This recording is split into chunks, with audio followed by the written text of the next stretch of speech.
কেমন আছো সবাই? আশা করছি ঈশ্বরের কৃপায় তোমরা সবাই খুব ভালো আছো।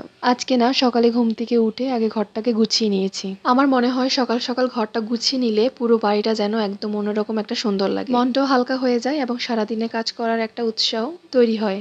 আর এই কাজগুলো করতে করতে না মনে মনে একটা কথা ভাবছিলাম, একটা নারী একটা সংসারকে সাজিয়ে গুজিয়ে রাখার জন্য প্রতিদিন কত ছোট বড় কাজ করে থাকে, তার হিসাব হয়তো কেউই রাখে না। অনেক কাজেরই কোনো ছুটি নেই, কোনো নির্দিষ্ট সময় নেই, কোনো নির্দিষ্ট বেতনও নেই। তবুও দিনের শেষে কিছু নারীকে শুনতে হয়, তুমি বাসায় থেকে সারাদিন করো কি? আসলে ঘরের কাজগুলোকে বাইরে থেকে যতটা সহজ মনে হয়, বাস্তবে ততটা সময়, ধৈর্য আর পরিশ্রম। রান্না বান্না, পরিষ্কার পরিচ্ছন্নতা, ঘরের কাজ, কাপড় গোছানো, বাচ্চাকে দেখে রাখা, সবাইকে দেখে শুনে রাখা, সবার যত্ন নেওয়া, সব মিলিয়ে একটা দিন কিভাবে শেষ হয়ে যায় অনেক সময় টেরই পাওয়া যায় না। আমি বিশ্বাস করি একজন হাউস ওয়াইফ শুধু ঘরে কাজই করে না, একটি পরিবারের শান্তি, স্বস্তি আর যত্নের একটি ভিত্তি গড়ে তোলেন। তাই একজন নারী ঘরে থাকেন বলে তার পরিশ্রমকে কখনো ছোট করে দেখা উচিত নয়। সম্মান, কৃতজ্ঞতা আর মূল্যায়ন, এই তিনটি জিনিস প্রতিটি মানুষেরই প্রাপ্য। এটা শুধু নারীর স্বাধীনতার বিষয় নয়, বরং একজন মানুষের কাজ এবং পরিশ্রমকে সম্মান করার বিষয়। যে নারী ঘরের বাইরে কাজ করেন তিনি যেমন সম্মানের যোগ্য, ঠিক যে নারী সংসার সামলান তিনিও সমান সম্মানের দাবিদার। তোমাদের কাছে ছোট্ট একটা প্রশ্ন, একজন হাউস ওয়াইফের পরিশ্রম কি আমরা যথেষ্ট মূল্যায়ন করি? তোমাদের মতামত অবশ্যই কমেন্টে জানিও।